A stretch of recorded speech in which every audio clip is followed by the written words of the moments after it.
Things are moving full steam ahead this 89th legislative session, and state lawmakers are working hard on critical pieces of legislation. With so much already in the works, TPPF is doing its part to help the public stay informed by asking our friends to stop by on occasion and tell us about the liberty-minded efforts they're working on to keep Texas moving in the right direction. I'm Jose Melendez, Campaign Director of TPPF's Taxpayer Protection Project, and today I'm with Stephanie Matthews, Executive Director at Texans for Reasonable Solutions. Stephanie, welcome. Thank you so much, Jose. Thank you to TPPF for hosting us and for all you do to keep Texas, the Texas miracle that we need it to continue to be. Absolutely. So today we're going to delve into the subject of housing affordability. Many Texans want to see meaningful action in this policy area. Can you tell me about the problem we're trying to solve here? Absolutely. I think we all feel it. We know it inherently. Housing in Texas is just simply becoming unaffordable, too expensive, and not enough of it. And, you know, as Americans and certainly as Texans, we have a compact with our citizens that if you work hard, you pay your taxes, you don't go to jail, you can live and work and raise your family and own a home. And that level of stability is becoming increasingly elusive for Texans, and that's just not okay. And so what we've realized at Texans for Reasonable Solutions, we've done research, and especially with great partners like you and TPPF, and have dug in and really realized the numbers are stunning. Texas is short over 300,000 homes for the amount of folks that we have living here, which is second only to California, which is not a comparison that we like, as you know, and we all know. And it just means, you know, as we spoke about a minute ago, the Texas miracle continues. People keep coming here, and that's a good thing. We have to uphold our end of that and do what we can to decrease regulation, to make the free market flourish even more, because at the end of the day, this really boils down to a simple form of supply and demand. And there's simply, as I mentioned before, not enough supply, especially at the middle and lower income points.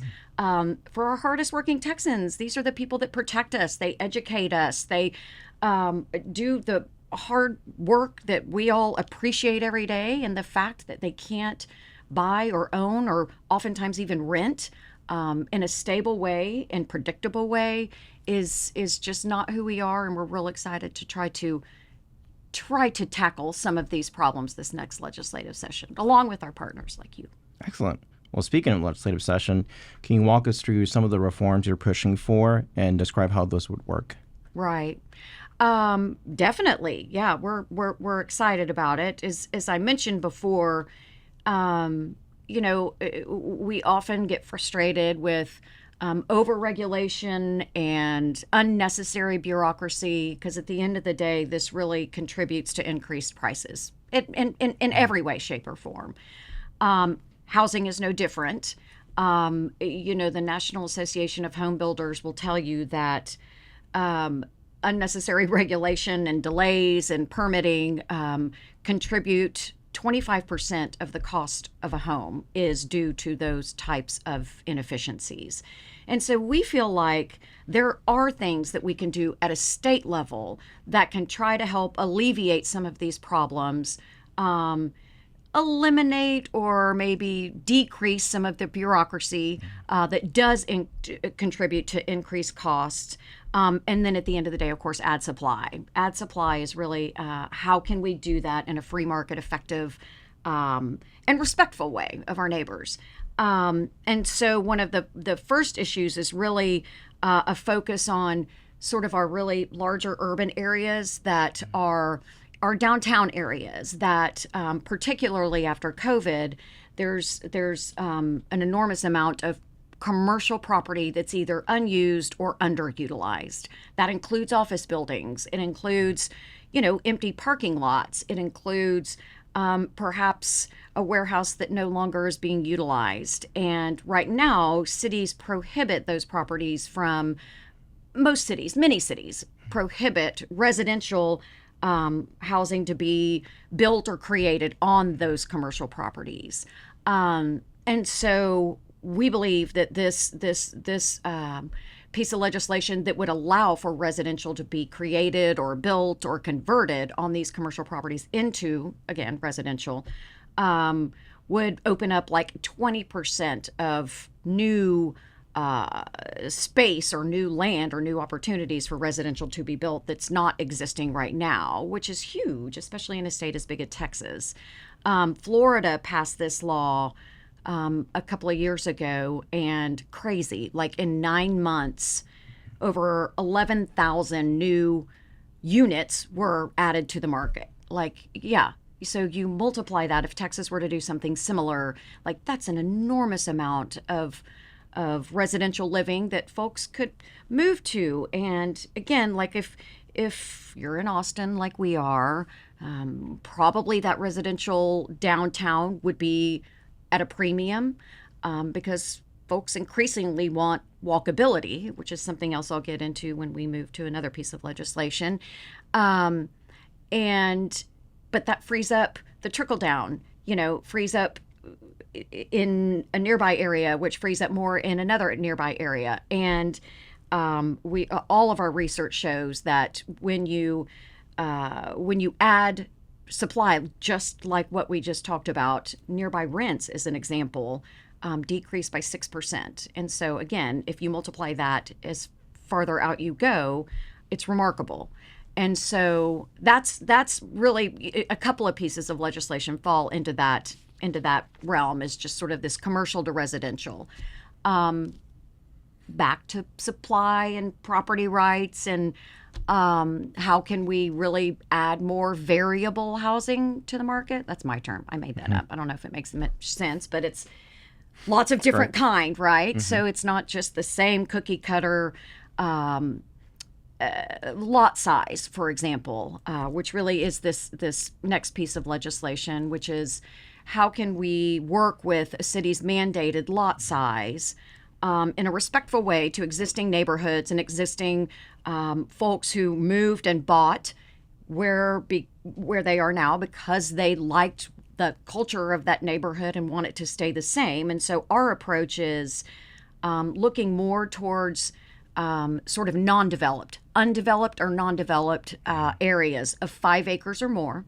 So if there's an undeveloped area of 5 acres or more, a developer, builder, whomever could come in and basically not have to adhere to that city's mandatory lot size. So they could build several detached townhomes, 2 or 3 traditional homes, a little restaurant and a park, right? And so all of those things would be available if there wasn't a mandatory lot size for a new development.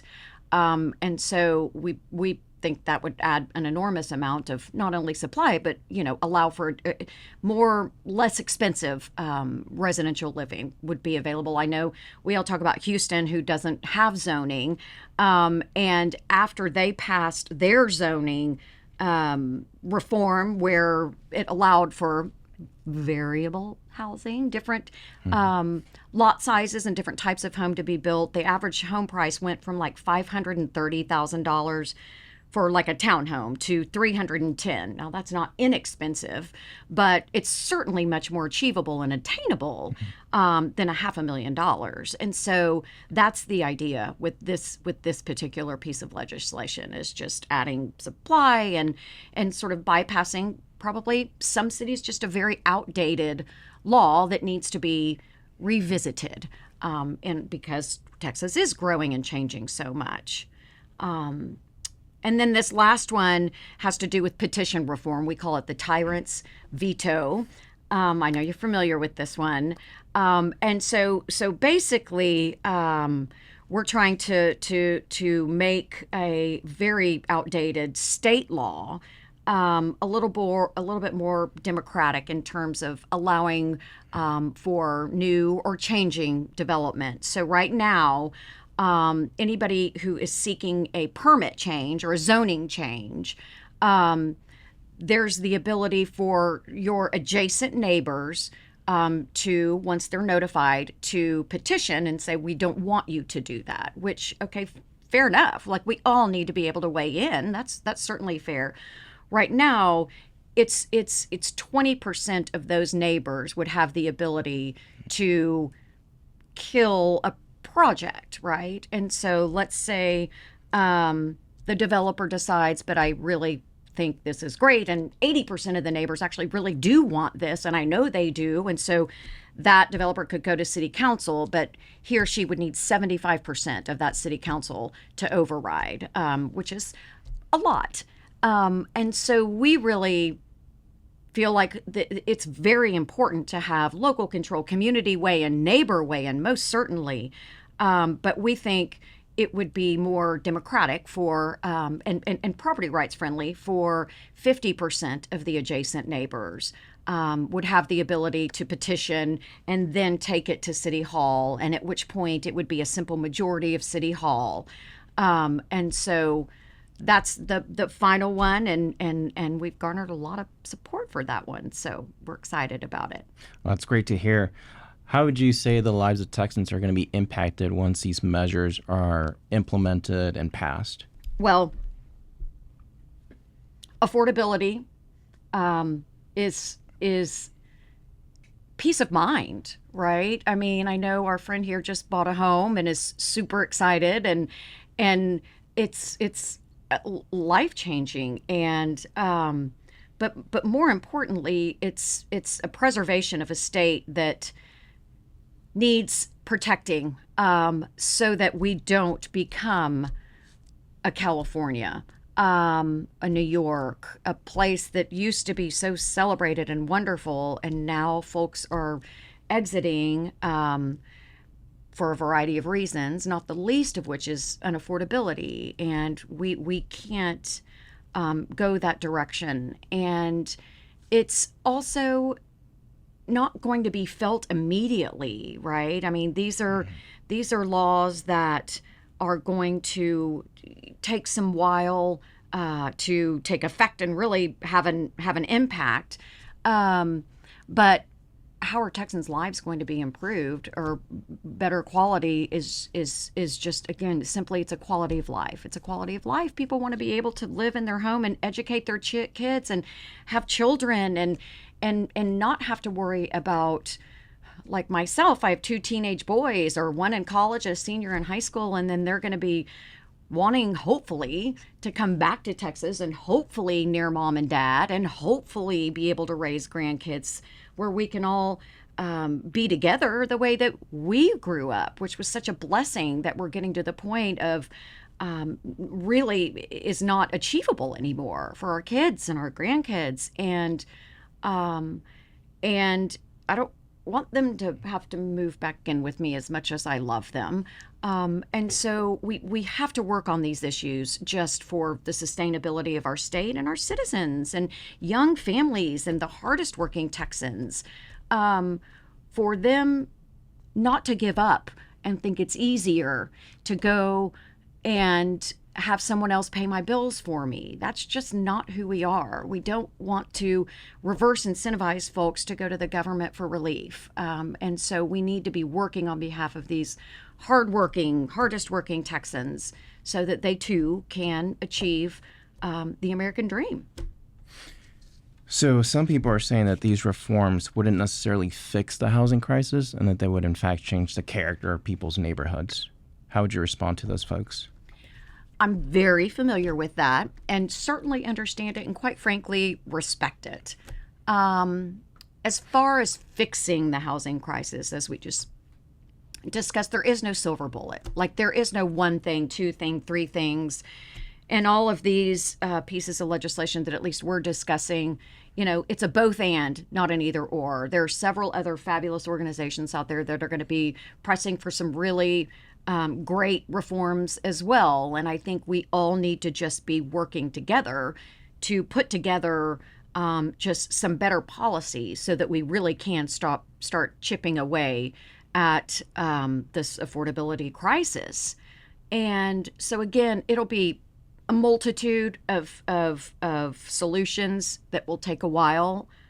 I'm thrilled, as I know are you, that this issue really has risen to the level of attention that it is getting from all leadership, governor, lieutenant governor, speaker, members are across the aisle and across the chambers acknowledge and appreciate this effort. It's not a sexy one. It's not an easy one, which is why I think it's probably taken so long for folks to really be willing to jump in and tackle it. But which is why we're here now. And so we're thrilled that again has risen to the top as priority. I'll mention one fun fact. It's my understanding, as we know, that Speaker Phelan appointed work groups several weeks ago. There were 8 of them, one of which was housing affordability, and members could choose which of the 8 they wanted to be a part of. And the housing affordability work group was the second most requested work group of all of the 8, second to water. And so it tells you that this really is, elected officials are hearing from their citizens. I mean, again, we all know, we hear about it, we feel it, we talk about it. Time to do something about it. As far as respecting existing culture and neighborhoods, understand completely. In fact, that's why our team listened very closely last session and have really adjusted some of our ideas with feedback, and which is why we're really focusing on new build outside at 5 acres or more. We're not looking to impact existing neighborhoods with respect to lot size and that sort of thing. So again, utmost respect, and Texas is a property rights state, and we don't want to force folks to have to choose to change their property when they bought and built their homes and lives in a place where they wanted to and should be able to expect that they can continue to live what the expectation was when they purchased their home. Excellent. I know you've spoken to many legislators and you've spoken to folks across the state. What kind of feedback are you getting from folks? You know, it's been really positive. Again, a lot of gratitude, just because it's such a sticky, prickly issue and difficult. And, you know, definitely some passion of folks who just don't want to do anything. And then some great ideas that are like, that is so awesome, maybe in 50 years. So some excitement, you know, and this is the work we do is right. We just try to work with folks and take input and praise and criticism and insults and just work hard every day with every member and all of our stakeholder friends to make progress. And a lot of times that's tough in this business, but we're not going anywhere. I know you aren't. I know TPPF isn't. And so we're going to keep pounding the pavement like nobody's business. Fantastic. Well, Stephanie, thank you so much for joining us. Thank you for having me, as always.